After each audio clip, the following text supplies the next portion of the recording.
Welcome to Telangana వెలుగు. నేను మీ రాజు. నిన్న రేవంత్ రెడ్డి గారు ఓ సభలో మాట్లాడుతూ మళ్ళీ నిరుద్యోగుల ప్రస్తావన తీసుకురావడం అనేది జరిగింది. నేను 5,000 పోస్టులు ఇస్తా అంటున్నాను. సో ఈరోజు ఉద్యోగాలు కల్పించడంలో కాంగ్రెస్ పార్టీ దేశంలోనే ముందుంది. ఉద్యోగాలు ఇస్తా అంటే వద్దు అని చెప్పేసి అల్లర్లు చేసినటువంటి ఘటన భారతదేశంలో ఉన్నటువంటి ఏకైక రాష్ట్రం ప్రజాపాలన ఇందిరమ్మ రాజ్యం. రేవంత్ రెడ్డి ప్రభుత్వంలోనే నిరుద్యోగులు మాకు ఉద్యోగాలు వద్దు అని రోడ్ల మీదకి వచ్చారని చెప్పేసి నిన్న మాటలు మాట్లాడుతున్నారు. సో దాదాపుగా నెల రోజుల నుంచి పోలీస్ కానిస్టేబుల్ కావచ్చు, ఎస్ఐ అభ్యర్థులు అశోక్ నగర్ అలాగే దిల్సుఖ్ నగర్ లో మీ కాంగ్రెస్ పార్టీ నేతలు ఎవరైనా వెళ్తే అక్కడ వాళ్ళు పడుతున్నటువంటి బాధలు చూడొచ్చు, వాళ్ళు పడుతున్నటువంటి కష్టాలు చూడొచ్చు. తిన్నికి లేకపోతే అక్కడ సాయిబాబా గుళ్ళో అలాగే ఎక్కడైనా అన్నదానం జరిగితే అక్కడ తింటున్నటువంటి పరిస్థితిలో ఈరోజు నిరుద్యోగులు ఉన్నారు. సో దాదాపుగా కాగ్ రిపోర్ట్ ప్రకారం 35,000 ఉద్యోగాలు అనేది ఈరోజు ఖాళీగా ఉన్నాయి. 35,000 కూడా అడుగుతలేరు. మీ డీజీపీ చెప్పినట్టు కేవలం 19,000 ఉద్యోగాలు మాత్రమే పోలీస్ కానిస్టేబుల్ అభ్యర్థులు నోటిఫికేషన్ వెయ్యండి అని చెప్పేసి నెల రోజుల నుంచి ప్రాధేయపడుతున్నారు. అయినా కూడా దీనిపైన ఎవరన్నా ఒక్కరన్నా స్పందించారా అంటే ఒక్క కాంగ్రెస్ నేత స్పందించలేదు. మళ్ళీ మైక్ దొరకంగానే సీఎం రేవంత్ రెడ్డి గారు మాత్రం పెద్ద పెద్ద మాటలు మాట్లాడుతున్నారు. సో మేము ఉద్యోగాలు ఇస్తా అంటే వద్దంటున్నారని, ఉద్యోగాలు ఇవ్వండి అని చెప్పేసి 19,000 ఉద్యోగాలు ఇవ్వండి, 5,000 ఉద్యోగాలు దేనికి పనికిరాదు.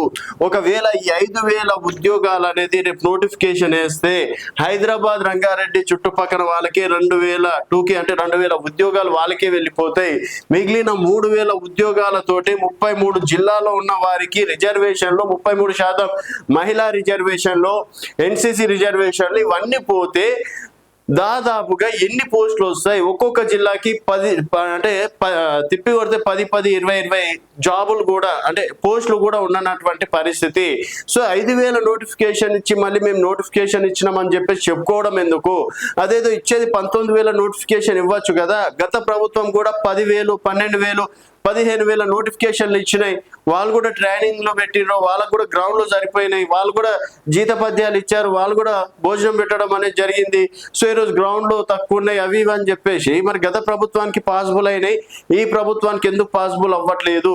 సో ఈ 5,000 ఉద్యోగాలు ఇచ్చి ఏదో పైన ఇచ్చేసి చేతులు దులుపుకోవడం లాంటి పనులు మాత్రం వద్దని చెప్పేసి నిరుద్యోగులు ప్రాధాయపడుతున్నారు. సార్ ఎవరు కూడా 5,000 ఉద్యోగాలు కావాలని అడగట్లేదు. సో దయచేసి 19,000 నోటిఫికేషన్ అనేది వెయ్యండి. ఇది నిరుద్యోగుల తరపు నుంచి తెలంగాణ వెలుగు ఛానల్. ఎందుకంటే స్వయంగా వాళ్ళ దగ్గరికి వెళ్ళింది, వారి యొక్క కష్టాలు బాధలు చెప్తుంటే నిజంగా ఎవరైనా సరే, ఎందుకంటే ప్రజాపాలన 2.5 సంవత్సరాలు అయిపోయింది. 2.5 సంవత్సరాలుగా మీరు ఇచ్చినటువంటి నోటిఫికేషన్ అంటున్నా, మీరు ఇచ్చినటువంటి నోటిఫికేషన్ ఒక 4-5 నోటిఫికేషన్లు మాత్రమే ఉన్నాయి సార్. మహా అయితే ఒక 20,000 ఉద్యోగాలు అయితే మీ ప్రభుత్వం ద్వారా వచ్చినటువంటి ఉద్యోగాలు. గత ప్రభుత్వానికి నియామక పత్రాలు ఇచ్చారు. సరే 70,000 ఉద్యోగాలు అనుకుందాం. సంవత్సరంలో 2 లక్షలు అన్నారు, ఇంకా 1,30,000 ఉద్యోగాలు అయితే ఖాళీగా ఉన్నాయి.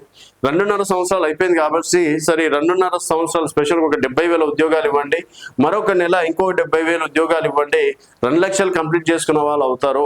సో దయచేసి నోటిఫికేషన్ మాత్రం ఇవ్వండి. లేకపోతే మాత్రం రానున్న జిహెచ్ఎంసీ ఎలక్షన్స్ లో కావచ్చు, ఎంపీటీసీ జెడ్పీటీసీ ఎలక్షన్స్ లో కావచ్చు, వరంగల్ లాంటి కార్పొరేషన్ ఎలక్షన్స్ కావచ్చు, డెఫినెట్ గా కాంగ్రెస్ పార్టీకి నిరుద్యోగుల తరపున బుద్ధి చెప్పడం మాత్రం ఖాయం. గతంలో కేసీఆర్ ని ఏ విధంగా అయితే పంపించేశారో నిరుద్యోగులు ఆ కుర్చీ దించేసి ఈసారి కూడా మీ కుర్చీ దించడానికి మాత్రం, ఎందుకంటే దగ్గర సార్ 1,00,000 మంది నిరుద్యోగులు ఉన్నారు అనుకోండి, తక్కువ 1,00,000 మంది నిరుద్యోగులు, 5 మంది వాళ్ళ ఫ్యామిలీ మెంబర్స్ వేసుకోండి, దాదాపుగా 5 లక్షల ఓట్ బ్యాంక్ ని దృష్టిలో పెట్టుకొని అట్లీస్ట్ 5 లక్షల ఓట్ బ్యాంక్ అయినా సరే దృష్టిలో పెట్టుకొని ఉద్యోగాలు వేయాలని చెప్పేసి నిరుద్యోగుల తరఫున ఇది ఒక రిక్వెస్ట్. ఎవరు కూడా రోడ్ల మీదకి వచ్చేసి మాకు ఆ రోజు ఎందుకు ధర్నా చేసిందంటే దాదాపుగా 3 ఎగ్జామ్లు అనేది ఒకే తేదీ నాడు ఉండే, ఒకటే వారంలో ఉండే. సో ప్రిపరేషన్స్ కావచ్చు, అక్కడ ఉండడానికి వేరే ఊర్ల నుంచి వస్తారు కాబట్టి వాళ్ళకి కంఫర్టబుల్ గా లేక